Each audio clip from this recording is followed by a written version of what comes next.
Leave Your Legacy podcast is brought to you by Covenant Workplace Solutions. Covenant is a full-service workplace mental health and wellness partner, helping organizations across the country strengthen the lives of their employees and the families they go home to every day. Your employee assistance program should raise the bar, not simply check the box. And Storyline Multimedia. Storyline is an Iowa City-based media company that creates high-quality video, photo, and audio for local businesses. They produce a number of great podcasts, including this one. If you're interested in sharing your story, please contact them at storylinemultimedia.com. And remember, your story matters. Hello, and welcome to the Leave Your Legacy podcast. I'm your host, Kenyon Murray, and I think this one is probably one of the most special podcasts I've done, because I think when you talk about getting men together and sharing, whether it's feelings, stories, those kind of things, it's really important, because men don't typically have, they don't have really the platform a lot of time to do these things. And then to find a group that you really feel secure in, a group that you feel that you can share with, that's transparent. I mean, that's another journey in itself, trying to find that. So we've got some really good guests, some really good friends of ours, some people that are probably familiar to a lot of you out there. But we're going to go around the round table, call it the man's round table today. We're going to go around the table and just want everybody to give just a brief intro, who you are and kind of what you do, and then we'll kick it off after that. I'm excited when I got asked to do this. I jumped on it. This is going to be a good opportunity. You're right, men. Everyone's struggling these days, it seems like, and men have built up these barriers to being vulnerable and sharing their stories. So I think this is great, Kenyon, that you called us together today to kind of have a conversation. This isn't a podcast. This is a conversation. I'm Jeff Johnston. I'm the founder and CEO of Brightn. My previous life, I ran a wealth management firm in Cedar Rapids called Premier Investments of Iowa. Made the shift from selling IRAs and 401ks to inspiring young adults to improve their mental wellness through some personal tragedy that I had that now has become an opportunity versus a tragedy. A lot of reframing in my life, and I'm still working. I'm 58 years old. I didn't really think at 58 this is what I'd be doing, but we can talk about the plan ahead of you that's laid out, and you either can fight it or join it, kind of that mentality. It's like going down the river of life.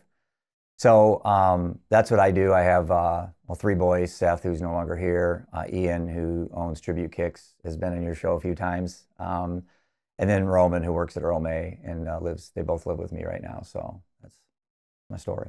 Well, I'm John. I'm owner of Storyline Multimedia. This is a little awkward for me because normally I'm behind the camera, so we're at my studio, and married, have 2 young kids, 6 and 6 months. So if I have bags under my eyes, that's why. And I'm just excited to be here. Honored that you would even ask me to be on. And I agree. I mean, I think that that's one of the things that I'm learning how to do is to talk, especially to my wife, just about things that are going on internally. And it's kind of cool because I've gotten to know Jeff. Obviously, I've gotten to know you. I'm excited to get to know Brody, but I've noticed that we all kind of struggle with that. I saw that a lot actually growing up, where you bottle stuff up and then all of a sudden it just explodes. So I'm like, how do I not do that? And I think that I've found a pretty good group to do that with.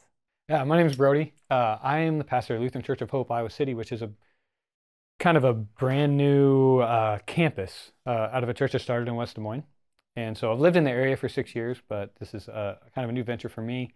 And I have a wife and 2 kids. So I have 7-year-old twins, and it gets early on, man, it's rough, right? But I think, pastorally, when it comes to sitting around talking with people, it's what I do. But usually I'm on the, how do I help you side of that, or just listening to somebody else's story. And so it doesn't always mean that I have the avenue with which to share the things that I'm going through.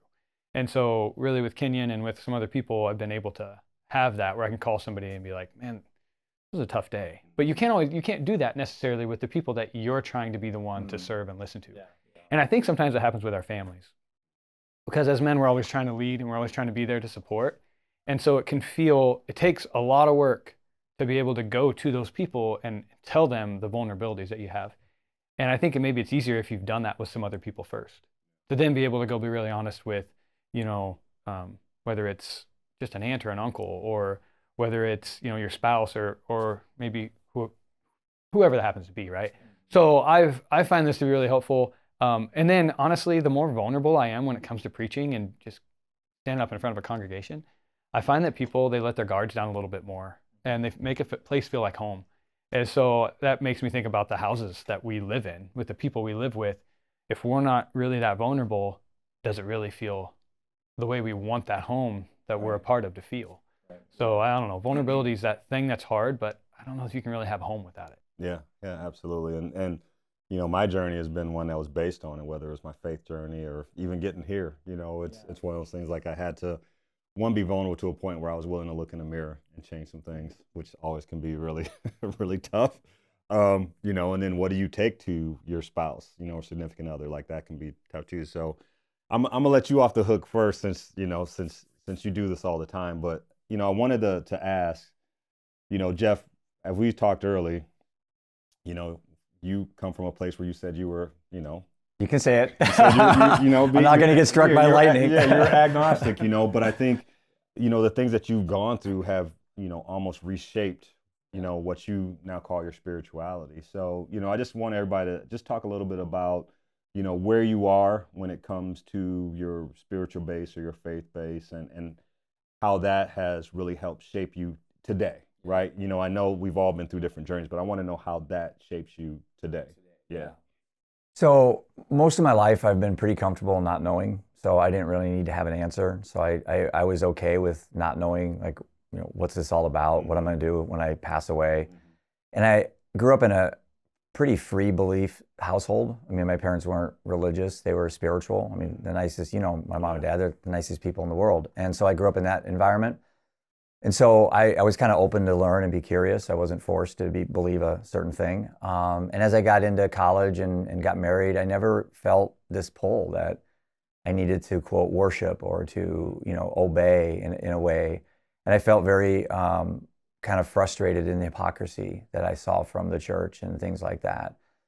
And so I kind of consider myself an atheist, not really knowing what that meant. I just knew I wasn't a believer. Right. And so going through my 30s and 40s and still kind of thinking that way. You and I had some talks early on when I wrote my book, because I spent a lot of time on my The Illusion of Self and some of the chapters I have about my evolution.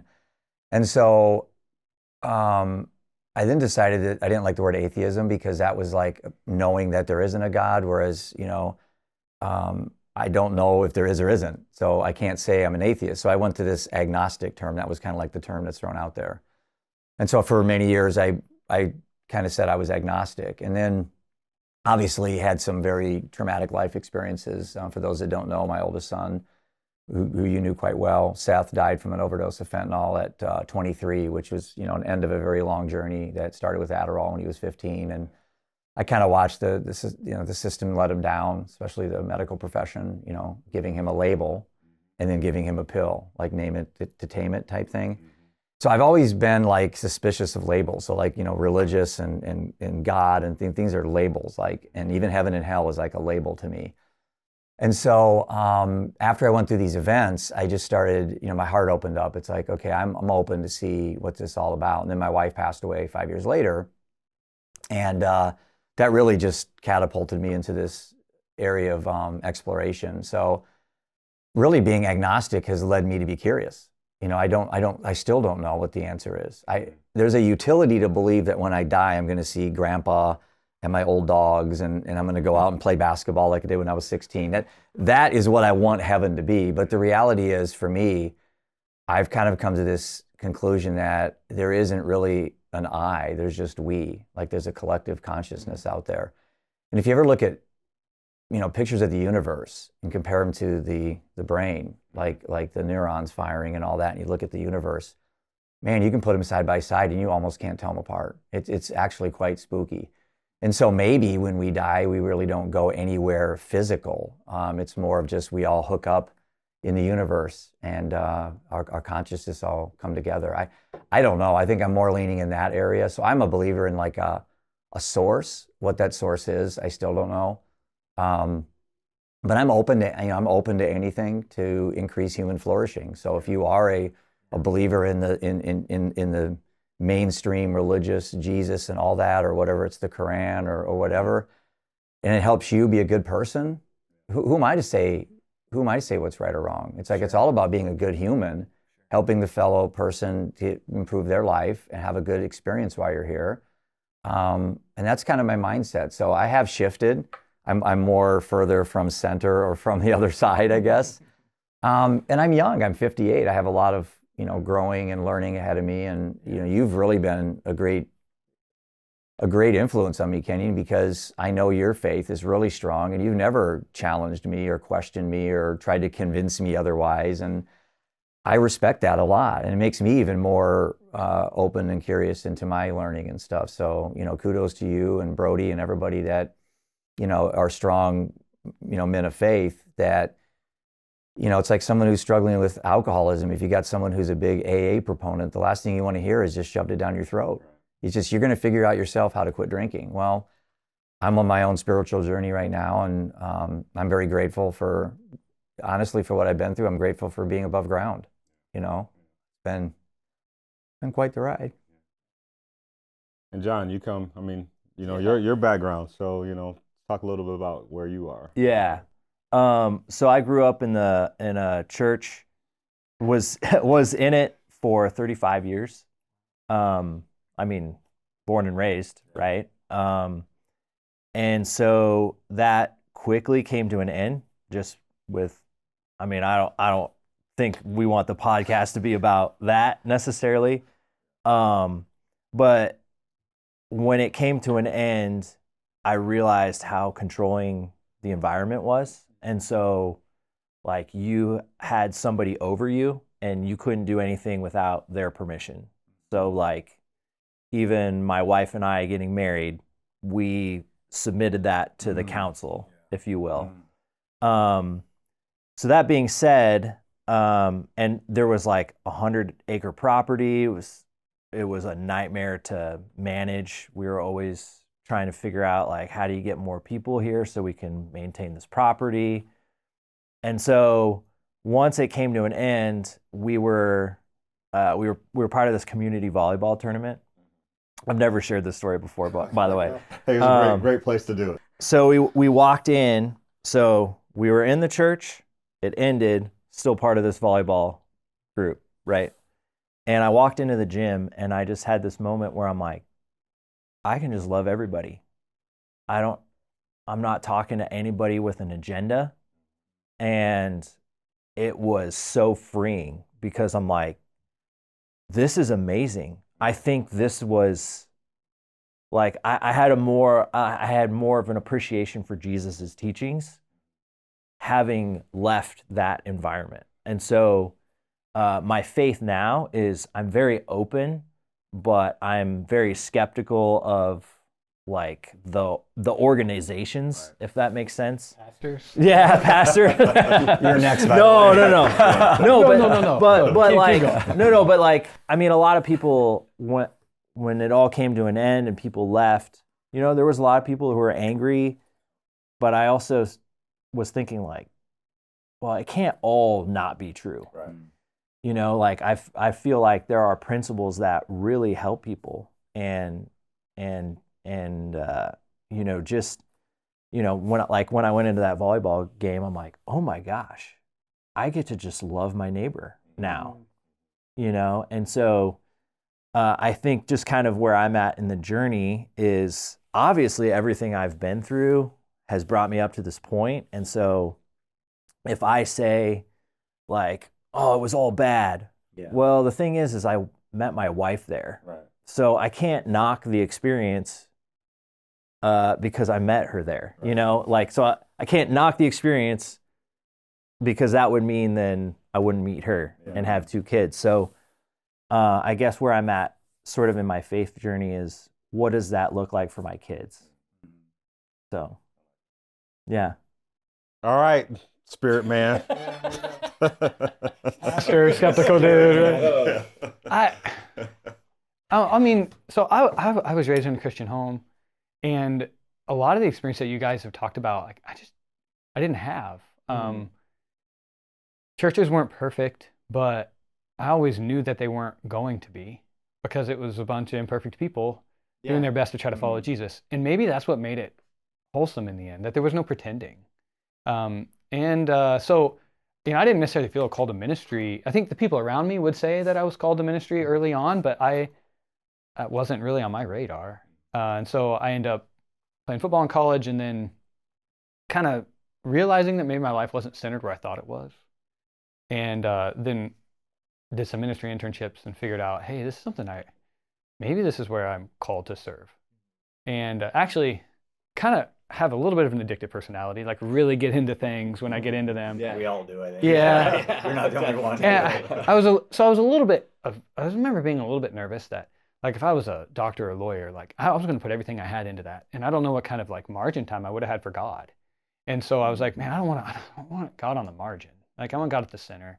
And I knew that was important. So I said, well, let's just do this ministry thing. And then God kind of confirmed that as I kept going, getting further into that. Ended up, at divinity school, and then in Southwest Iowa, and then at a church south side of Cedar Rapids, and now where I am. But I think faith, like, what I've always wanted it to do is get me around tables.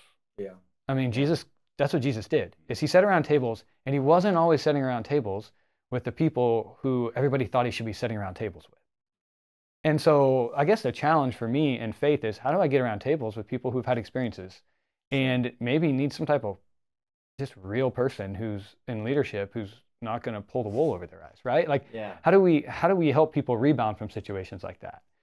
And then, Jeff, we've chatted for a long time, and, like, there's nothing better than sitting around a table with somebody that maybe we've had different experiences, but it's amazing how many areas in life we're pulling the same direction. And the world might say, you shouldn't sit around tables. And I'd be like, well, I don't know that you really understand who Jesus was. Right. And so I think this is what I kind of long to do as a part of further developing my faith. I think I've come to find out that if you don't question something, you don't really believe it. And so being able to say, why do I believe what I believe? And then who was Jesus really? And what does that then mean for the way I live that out?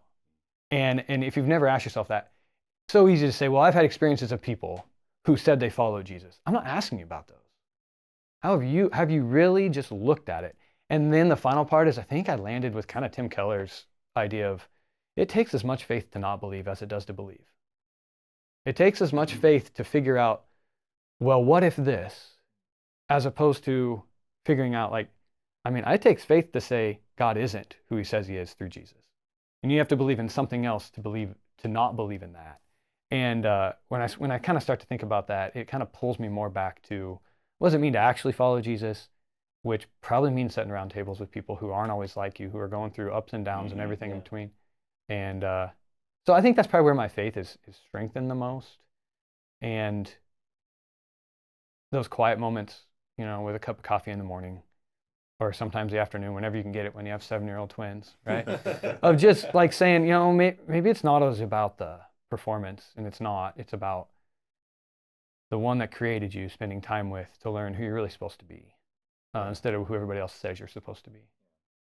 When we start talking about faith, like, it's interesting because I got this really cool reel on my Instagram feed, right? And clicked on it, and I sent it to, I can't remember who I sent it to, either Michelle or my brother-in-law. And then something else came up. I was like, oh man, this is really good. I was like, either God is hearing me right now, or the Instagram algorithm is really picking up. And you can't tell the difference between the two anymore. Yeah. But it got me thinking about when I have felt, whether it was through prayer because there was something going on and I wanted clarity, or just there was a situation. And it seems like, I've got another pastor friend of mine who would call and sometimes just leave me voice texts and stuff like that. And I was like, oh my gosh, like, I needed that, right? Or there's something that comes up that I see and I'm like, it reminds me of something I need to think, or maybe I was in a bad place and I saw this, and I'm like, there's a God algorithm to me. Like, that's what I really feel like. There's a spirit algorithm to me when, whatever you believe in, I feel like there's a time and a place when there's just certain things that happen, or people come into your life, or there's an opportunity to partner with somebody that comes up. You're just like, oh my gosh, like, okay, like, I needed that. And I really feel like there's a spiritual algorithm to the point of if you're open to it, right? There's so many of us that are closed off to this idea, but I feel like if you're open, and regardless of what you call it, I feel like there's things when you put yourself in, when you make yourself open, whether it's to other people, to spirit, whatever you want to call it, source, like there's things that really happen on a positive vibe. And then you'll start seeing like these little things that try to deter you. And, you know, we call that the enemy at times, like that's trying to pull us away from these good things. But I really do feel like there's an algorithm. So I wanted to ask you guys, you know, has there been a moment on your journey where you're like, something happens to you and you're just like, oh my gosh, and it's so impactful that you have to sit back and go, wonder where that came from, you know? So yeah, so maybe I'll go first. I'm like, you were really excited about that. So I have not talked about this publicly. So you shared your cult story. So, but and it's a little uncomfortable because I'm a youth mental wellness advocate. So, but I feel this is a safe space. Just the four of us are having this conversation, right? No one else can hear this, right? So a couple of years ago, I was introduced to psychedelic-assisted therapy and had my first what's considered a journey in a very safe, protected environment from a trusted friend of mine. And I had never even smoked pot. You know, I was an alcoholic for 30 years, so my brain has just been drunk. It's never been anything else. And I went into it open-minded because I was really hurting. I was really suffering. You know, I was having dark thoughts of suicide, you know, which as a white middle-aged male, that's like the highest suicide rates. I know I checked all the boxes and I was invited to come out there and I did. And this was just a couple of years ago. And it just, I don't know if it's two things. One of two things happened was my experience really introduced me to another portal out there that is just like, wow, this is crazy, you know. Or my brain neurons just rewired through neuroplasticity, you know, which is probably the reality, but I don't need an answer again because the outcome was so favorable. And what I did is, it was called a heart protocol. And I won't give over the specific plants that we use, but you can Google it and look it up. But what it did is it opened my heart. And when I went out there, I had built this prison around me. This, you know, I wouldn't smile. People would come up to me. They'd come up to me close and I'd back up. I knew I needed some help, but I didn't want it. You know, I felt alone, but I knew I wasn't lonely. You know, it's a weird dynamic in this space I'm in. And what these plants did is just open my heart. And it was a 5-hour journey. It was very animated for me. I went into the abyss where I literally looked into the abyss and I didn't like what I saw. And I don't think I got pulled out. I just realized I needed to get back out. And when I came out, I just had this complete breakdown of my ego, which is what I needed. And even on the way home from Omaha, I was driving by and I had eye contact with a cow. And it was like, I had a moment where I'm like, dude, I love you, cow. It's like, you know, just like, and the cow's looking at me going, you got this, Jeff. And it was just like, it was beautiful. It was poetic. Yeah. It was just like, it was what I needed at a stage in my life at 50, 55 when I went there, or 56. And then from that, I've had multiple journeys, different types of plants. And again, you know, was I called to do this? Did someone put me there? Or I think is by me opening my heart, as you mentioned, I got back like the day, and like our biggest investor in our app like happened like the next day. And is that luck? Is it just, did I fabricate this? Or since I had an open heart, that the universe said, we'll provide for you, Jeff. You've been through a lot. Here's some help. But when I closed that heart, it seemed like these opportunities weren't, maybe they were there in abundance, but I was closed to see them. So that's like my biggest revelation, is my experience with psychedelics. And again, I don't know the science behind it, but it changed me profoundly, to the point where I think there's a big space in that for the mental health industry. Not my market necessarily with kids, but especially for adults. Yeah. All right, Brody. Yeah, that is what you were describing. Take out the psychedelic part of that, and when I hear that, I don't even remember the original question. I guess I don't know if I'm supposed to respond. It was, you know, have you had that moment where you're like, oh my gosh, like whether you were going down the path or you were, and then all of a sudden if something happened, you're like, oh my gosh, like I know where this came from, or like where did where that come from? Yeah, I don't think your experience there needs a response. Yeah. So I'm not going. I felt like maybe it was a call to respond, and I'm like, oh, hard heart, Pharaoh. Like, there's some major things that I feel like, God works in a variety of ways. But that freedom is maybe where I can jump off on the experiences that I've had. And I haven't really had one experience of really kind of hearing the voice of God.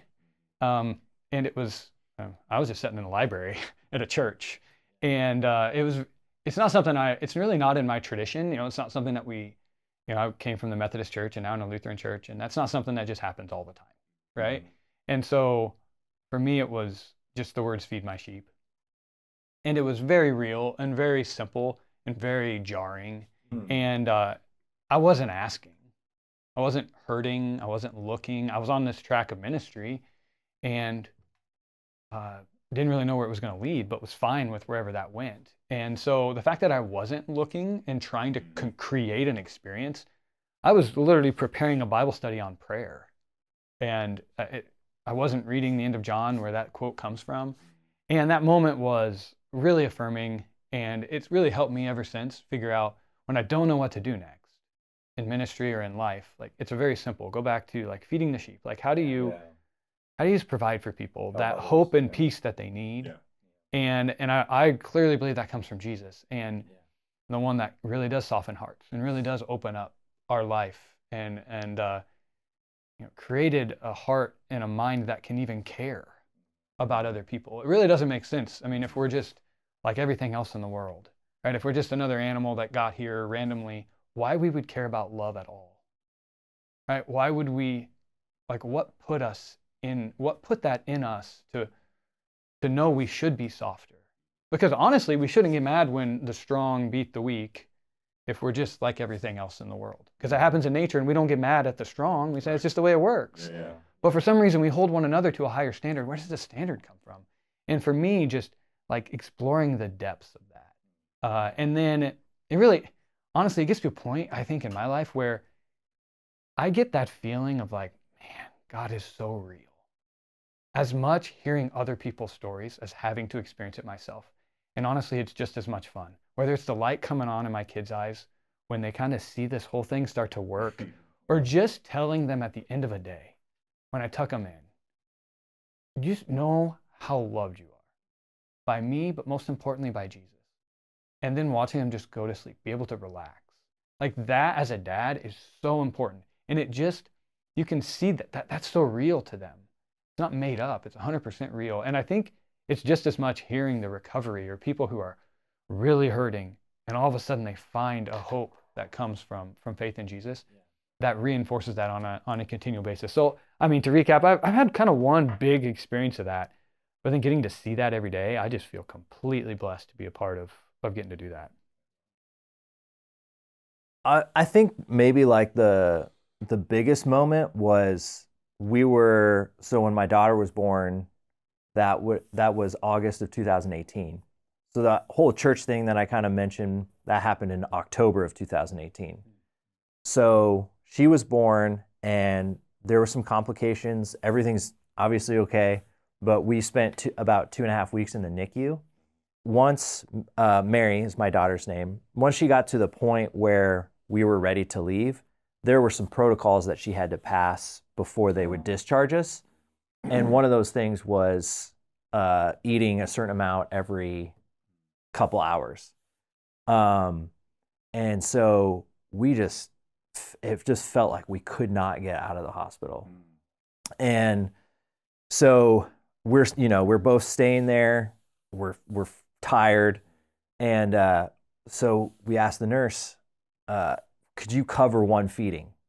And if you miss a feeding, you had to start over, and because it had to be like a certain amount. And I understand why it's there. I don't necessarily know that I agree with it for our particular instance, but anyways, this nurse, so we wake up, we didn't sleep for very long, but we woke up and she didn't give our daughter the whole bottle. So they're like, okay, we got to start the time over. Wow. And I'm like, we beg the nurse to like just like massage her hand, she'll eat the bottle. You're giving her instructions, like, yeah. And so anyways, that morning, I felt like I heard this voice of, it's time for her healing to start at home. And so I was like, we're leaving. Like, we're getting out of here. And so what we did was my wife, she's an accountant, she made a spreadsheet. You know, we hit this feeding thing. We went home super tired. But I just knew it was time for us to leave, because it was at a point where I feel like we were wasting resources, and I was like, we could also come home, or like go back to the hospital. If so that was a moment where I just felt like, and then fast forward like 2 months. So I walked away from the hospital. So 2.5 weeks in the hospital, I'm like, there's nothing else that matters other than making sure my family's okay. So fast forward, we're going through all this church stuff, and I'm like, you know, because there was accounts of, you know, sexual grooming, like pretty gnarly stuff. And so once that all came up, and, you know, because we were kind of working our way up into a leadership role, I'm like, dude, if we're not fixing anything in this church, and then my daughter, dude, no, we're just leaving.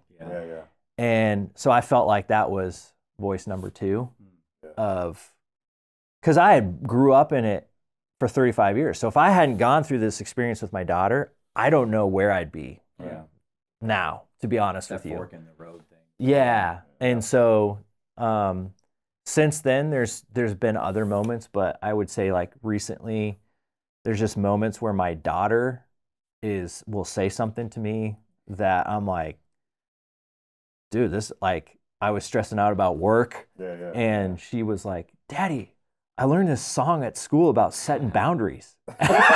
Start singing this song to me about setting up boundaries, and it's like, pretty good there. And so, like, it's just you know, I don't know where you want to give credit to. I'm definitely open to giving God credit for that. You know, it's just, I think that can be off-putting when you're telling somebody, like, I don't know, just different people are at different standings with religion, but I'm certainly open, because that, to give instinct that kind of credit seems like, I don't know, like, I don't know if it's, I wouldn't call it instinct to, like, leave the medical profession, you know, like. Yeah, I did a Bible study yesterday, and it was about wisdom and making wise decisions, and where that wisdom comes from, and, you know, and you talk about wisdom coming from God, and, you know, we're all blessed with gifts, you know, but sometimes those gifts aren't like that instinct that you're talking about. You know, I just feel like it comes from that, or it comes from sitting at a table like this and talking about people's experience. And I think my moment was twofold. It was Michelle had the moment, which sticks in my brain, but then I had a moment. So when we were in the depths of, like, really going through, you know, our counseling, our marriage counseling, the counselor asked me, like, because he's kind of breaking down some walls for me, and it's like, okay, like, what do you want out of this life? Like, you know, I mean, you talk about this, that, and the other thing, but, like, what do you want? And I remember sitting in the chair, and I closed my eyes, and, you know, sometimes if you close your, you know, you can maybe picture something. Oh, see the trees, and you talk about the abyss. I saw, like, an abyss, like there was nothing there, and all I felt was, it was like, you keep going this route, you don't change, like, this is all that lies before you, is just darkness. And I mean, you talk about an emotional gut punch. And one of the things I knew, you know, with that, it's like, okay, I have to change. But then I knew that there was another thing. And Michelle, in the midst of all this, she was ready to leave. She's like, I don't care what happens. You can work on yourself, but I'm out. You know, the marriage is over. But she kept hearing, be still. She kept hearing, be still. And so, you know, anybody that knows us knows her favorite Bible verse is Psalm 46:10. Be still and know that I am God. And mine is Exodus 14. It's, the Lord will fight for you. You only need to be still. And so it's become kind of a mantra between the two of us. But that was that moment. And I like the emotional toll that little experience took on me. Like I went home and took like a 2-hour nap. And it just felt like, it felt like all the doubt and worry and fear of me was taken away in that moment. And it was kind of like, hey, like this is God's hand. Like, yo, if you keep doing what you think, you think you're controlling this is what's going to happen. So that was my big moment for me that really turned things. But then there's always been little things, and Michelle sees different things. She sees like people are more attracted to me, even though people didn't know all this was going on. And I had friends, and it seemed like, I had this magnetic personality. I was really off-putting.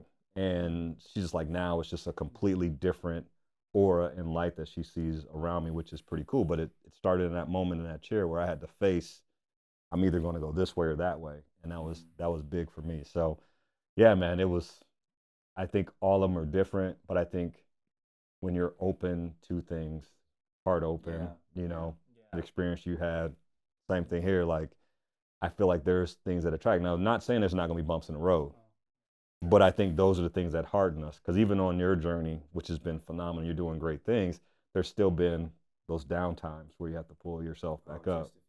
You know what I mean? So we're not saying that being open to this is going to make everything easy, but it's having perspective and being able to work through these things, talk to people, have tools. And it might be the opposite. Like, if it's never not easy, I'm not sure you're actually pursuing anything worth Your purpose. Yeah. You mean if it's never not difficult? Sorry. Right. I mean, I probably said that bad. Yeah. It's too easy. Yeah. If it's too easy, are you really doing anything of substance that's actually different than the world around you? And so I think we get this idea that, thing fell into place today, therefore I'm on the right track. Well, that could be true sometimes. Yeah. I'm not saying that's not true, but we also get the idea that things were hard today. I had some opposition, therefore I'm on the wrong track.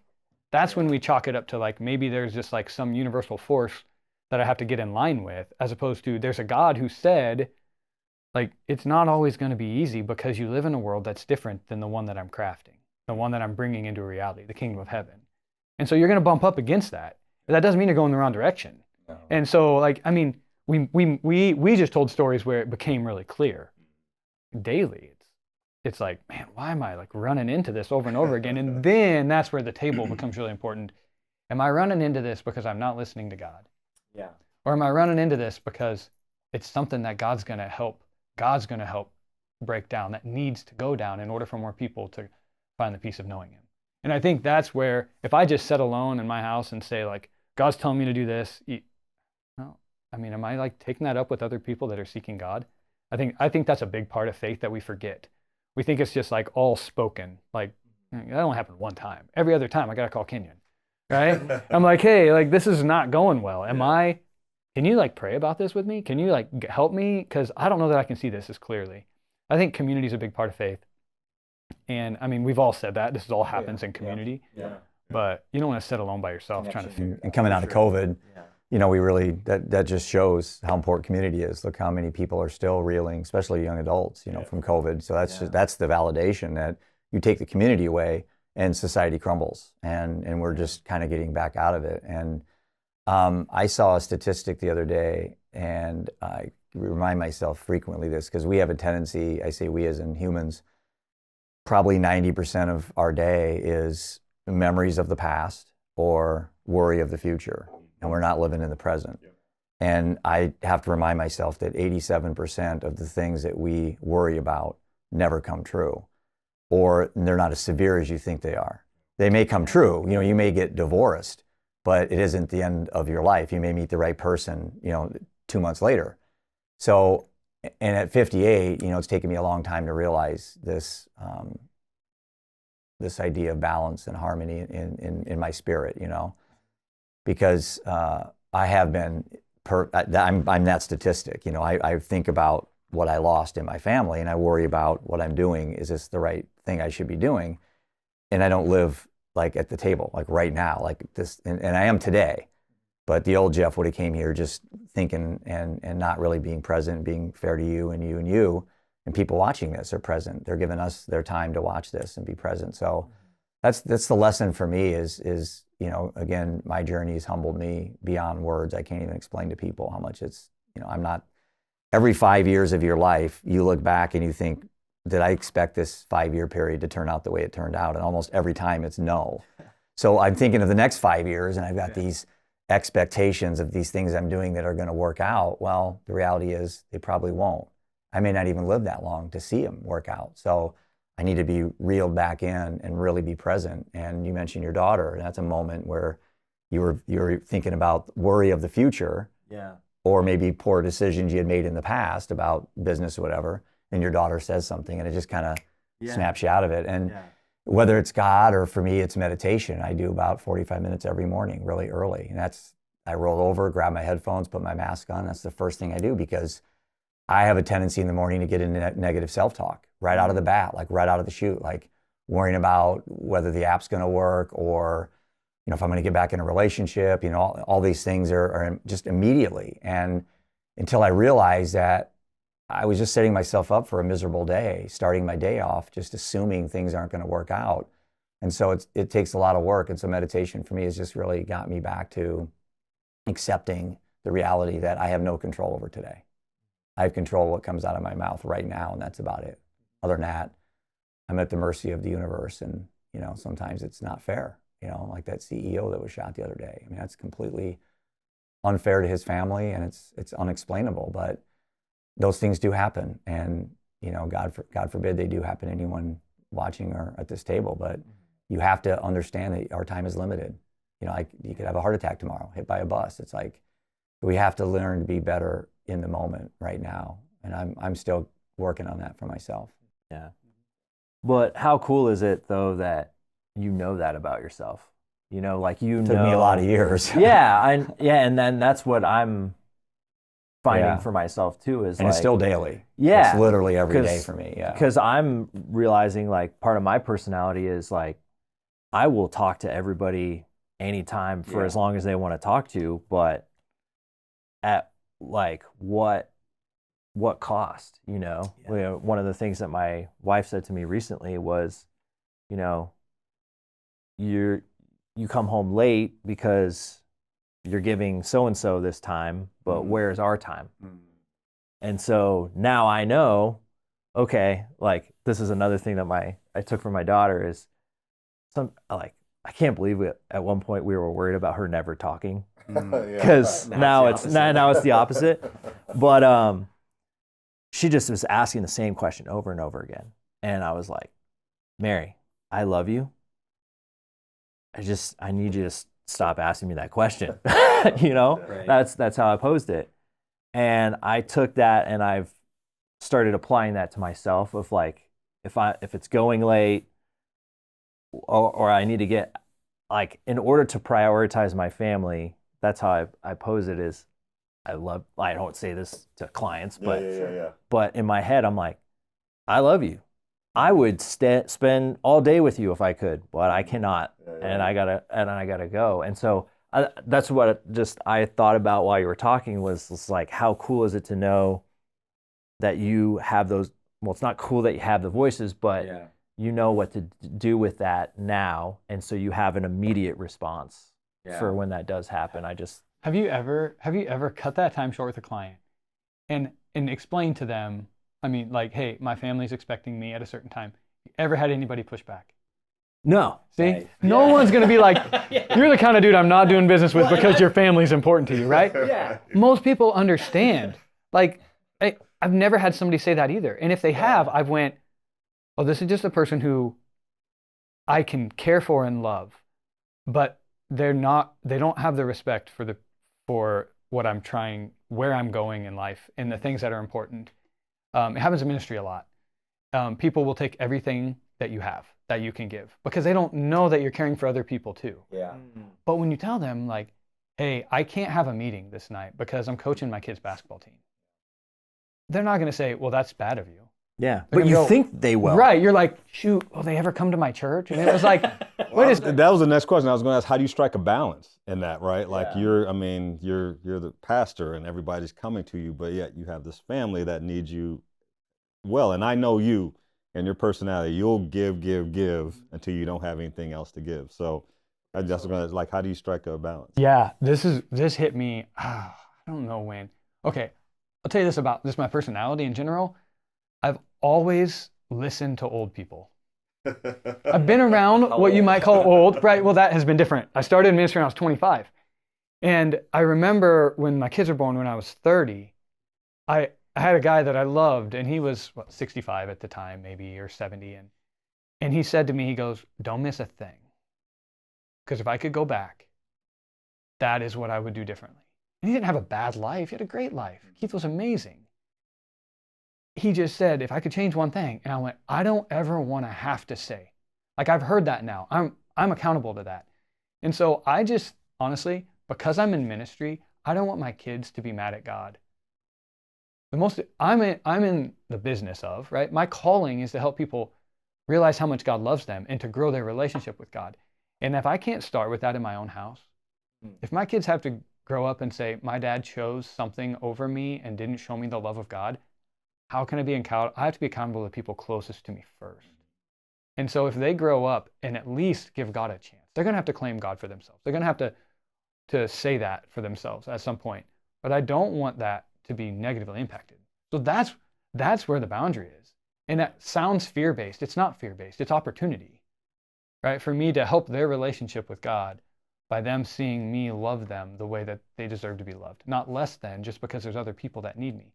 And then I realized the other day, talk about experience with God, God just really put it on my heart to say, hey, Brody, just introduce people to me. It doesn't have to be to you. And so, hey, you know what? If I can't serve everybody perfectly, there's somebody else out there that can. Yeah. I'm not the only person who knows who Jesus is. Not the only person who has a church. And what we have to craft is a place where people can come to get introduced to Jesus, not just to a pastor that they like. Very important that the pastor's open and honest, but what's more open and honest than saying, I can only do so much, and I'm not going to try to act like I'm any bigger than that. So it's accountability to my kids and accountability to my wife. And then it's the realization that you're introducing people to Jesus, not to you. And at some point, I think maybe even in the business world, you have to realize, like, you're introducing people not just to the owner of the business, but to the business and what everybody in that business can do for them, as opposed to just you, because you can't scale that. You can't scale your business based on everybody experiencing you for X number of hours a day. You will hit your capacity, and that's all you will have. But if you are creating a culture and you're creating a church or a business where there's an attitude and there's an awareness and there's a grace and there's a love that everybody within that shares with everybody else, scalable.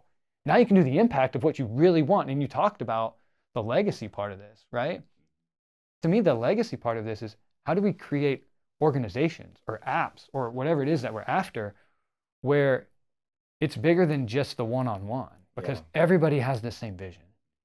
And everybody has the same thing that they're answering to, the same hope that we're trying to instill in other people. And it's a great segue too, because I think each and every one of you are doing some great things when it comes to what your profession is and how you're impacting people in the community. And so I wanted to take a little bit on that and just ask, and we'll start with you, Jeff. Just ask about, we know when people look into the Brightn app and kind of what it does, they see what it is on the surface, but what is it that you're hoping that this app can do for society, right? I mean, and I know that's a lot and it's big, but I know you've sat and thought about, if it goes this direction and it does this, like, yes. And I know now too, like, well, people may say it because you're a business person. They may, you have to, do investor pitches, and they're always, in anything in business, there's a money component to it, right? But there is a desire impact that you want to have with the app. So, let's talk a little bit about that, share that, because I know it's even become bigger with, like, the new technology that goes into it. You're probably seeing that now. This thing can go to a completely different level of how it helps people with their mental, spiritual purpose, wealth, wellness, all those kind of things. So I had someone the other day say to me, for an agnostic, you're doing God's work, Jeff. I thought, that's pretty cool. Yeah, so we're trying to capture this. I mean, on one hand, you can talk about the problems with young adults, and that's our market. Is the Brightn app is an empowerment planning app for young adults. And when we first started it, it was thinking about, I'm a planner. I did that for 30-something years, financial planning. So it's like, how do you introduce planning to young adults? Because you can have a kid go to the gym, lift weights, take selfies, and he goes home and he can't make his car payment, or he can't make his rent payment, or his apartment payment, or a kid that has a lot of money from Bitcoin, but he's 60 pounds overweight and he's going to have diabetes in a month. It's like there's something missing. And the way society is today, this hamster wheel with big pharma, and we did this with Seth, and then Roman experienced this too when I took him in for his stomach pains he was having. They recommended Prozac like after a few meetings, and I said, over my dead body, and he's still here 2 years later. So it's like the system is not set up to support young adults. It's supposed to be taking care of them, and that's treatment and telehealth, for example. So we wanted to come to market and move further upstream. So Desmond Tutu has the great quote, we got to stop pulling people out of the river. We need to go further upstream and find out why they're falling in the first place. There you go. That's the Brightn app. I didn't want to build my legacy to introduce your kids to a doctor to get more Adderall. That wasn't my calling. That's probably would have been the quickest way for me to make a lot of money, honestly, because that's where people are building apps to make money. Yeah. Our investors see Brightn as another arrow in the quiver, a different option. So we're empowering kids, young adults. So I'd say 15 to 26 roughly is our bracket, which ironically is the largest generation in human history. They're a third of the world's population. So this isn't a little problem. This is a big problem. 20% of them are in crisis mode right now. You guys have young kids, so I mean, statistically, one of your kids is going to have a major issue with their mental health, and it could be cutting, it could be suicide attempts, it could be vaping. I worry for families like you guys that have these young kids, but I'm also optimistic that things like their cell phone, which is their worst enemy, can be their best friend. And so what we've developed on Brightn is an empowerment tool that isn't telling kids don't do drugs, don't do this, don't do that. That's what parents do. And they're going to be on their phones. 95% of the 2.56 billion Gen Zers have access or own a smartphone. So we can ban phones, we can tell them not to go on phones. It ain't going to work. Prevention is not how prohibition work. It's like, you just got to go back and look at history, and we keep repeating these mistakes. And so now I think there's this massive opportunity to present something like Brightn to the masses as an investment in your mental health versus an expense. And the analogy I used yesterday at our investor call that you were on, Kenyon, thank you very much, was that you buy a gym membership and don't go. Is that an investment or an expense? It's an expense. Yeah, if you don't go. Yeah. If you buy a gym membership and go, it's an investment. Yeah. Well, why would a church be any different? I join a church and don't go. No, there's not like a fee, but if there was, it'd be an expense. So it's like, I think it's creating this excitement, curiosity with kids to get them in the door, download the app. We do have a paywall. It's 20 cents a day. It's very affordable. And then get out of their way. Stop micromanaging. Stop telling them how they live their lives. I think these kids, especially Gen Z, and I've got a lot of criticism on this comment, but I think they'll be the greatest generation of all time. They have to be. They're the largest generation in human history. They don't have a choice. And so instead of trying to fix them, like is what we want to do as parents, let's engage them. Let's empower them. Let's fill them with love, hope, and inspiration, and just get out of the way. Let them fumble and get up and fall down, and that's the beauty of the lived experience. Yeah, absolutely. I think we've moved away from allowing that, right? I think if, you and I, because we're a little bit older than these guys, yeah, can remember, we had to, your parents were like, okay, sometimes figure it out, and they allowed us to make mistakes. Yeah. Sometimes there were, trips in the back of police cars, which you didn't want. I had it too. But it was one of those things that we learned from, right? And there was a consequence. I think, the one thing being in sports too is you see these parents trying to make everything easy for their kids, right? Us, you guys will get into it hopefully someday, but we've seen the ups and downs of sports and what it does, and yeah, kids have to learn, but there's this desire of us to make things easy. And I think the one thing with Gen Z that we're seeing too is they need guidance, right? But that's the thing, we got guidance too. And structure. Structure, yeah, absolutely. I think that when you talk about technology, what they have, access to nowadays, more knowledge than we could ever thought having at this age, they are set up to be the greatest generation ever, but it's still going to take other generations to pour into and yeah. help them get to that point as Yeah. well. And so we'll keep that going. So with you Brody, obviously you're looking to grow a segment of the church here in the Iowa City area, and so what are you looking, what's the impact you're looking to have, not necessarily personally, but through the church and everything else? Yeah, it's always interesting because you can't separate personal from professional, because it's just it's where you go personally, right? And so it's going to have an impact.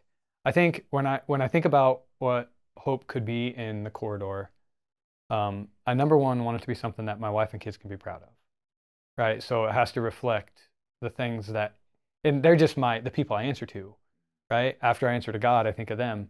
And so first, it's very simple. It's how many people can we introduce to the absolute life-changing love of Jesus, and the thing that will be with them and never leave them or forsake them.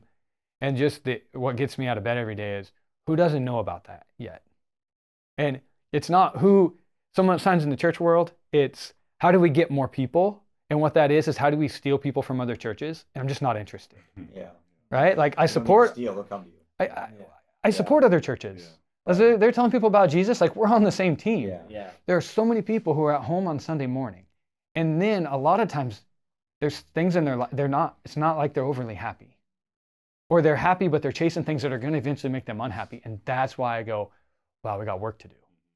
We got work to do when we see what's happening in the world. And the answer is the one who came to save us. His name is Jesus. And a lot of people like what Jesus said, but they don't want to admit who Jesus was. And I'm like, you can't separate the two things. He's either crazy and thought he was God, therefore you probably shouldn't listen to him, or he was God, right? And the things he said are life-changing. So there is a sense of urgency in that.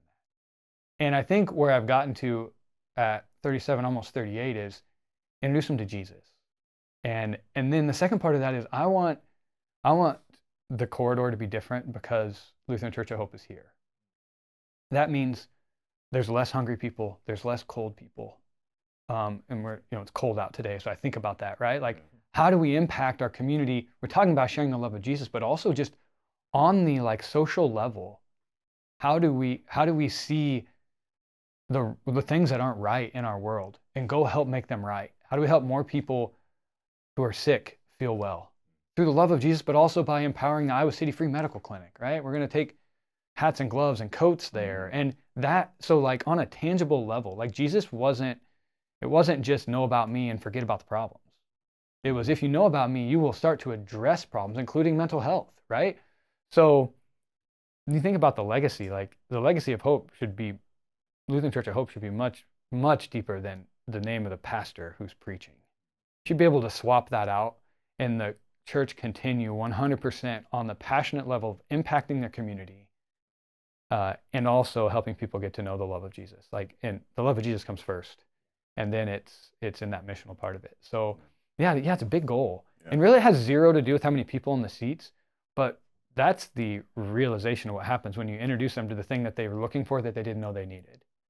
And so you get ready for growth, and you want there to be growth because those are people, but that's the secondary part of it. And it makes me excited, and I get a sense of urgency about it, but maybe at a little more peaceful level than I had before. Because the legacy, the other thing is, I think about legacy, and then I'll be quiet. You can't share the love of Jesus in the world and not act anything like Jesus. Right. And Jesus wasn't hurried. We watch him go through life, and he wasn't sprinting from, sorry, I don't have time for you, I have to go over here. There were times where he did that, but most of the time he's going through, I always think of the story, and I'm going to preach for a second, right? But he's on his way through Jericho. It says he's going to Jerusalem. And it says he was passing through, but he stops because he sees Zacchaeus in the tree, and he says, hey, I'm going to hang out at your house today. Well, at the beginning of that scripture, his plan was to pass through. But then he sees someone, and this is a tax collector who was shunned by everybody, and he's like, I'm gonna hang out with you today. And it just that caught me the other day as I was reading that. I was like, his agenda was different. And then he saw a person, and so it changed. And so I have to challenge myself. Like, I have an agenda today, places I need to be. I get that. But am I willing to pause? And that's a better legacy, I think, than, well, I got everything plus tomorrow's work done today. And so big picture legacy, but also just a daily legacy of, you can't talk about Jesus and then not walk at his pace. And I think for you, you're doing a lot of tremendous things when it comes to where Storyline is going, the things you're covering, the stories you're covering. Obviously, we have our podcast and that kind of thing, which is minimal, I think. But where do you see, where are you taking Storyline and the things that you want to do to bring other people's story to life and to the forefront? Yeah. So I would say that is one thing that I've been thinking a lot about. We had an opportunity to partner with an organization where they make essentially mini documentaries for patients who are in the late stages of cancer. So it's like an hour long, them telling their story. And we go in and we add photos, like really bring it to life. And that is with the family forever. So when I did the first one, I was like, it's kind of interesting because the rest of the day was quiet. Because I was like, man, I've been freaking out about, making Kenyon's crispy bacon video, or, that's a huge backstory on that. So right now you have to play that. You have to scroll that. Yeah. Kenyon did a promo for the Heartlanders. Anyways, so all joking aside, I was like, because I've just been video,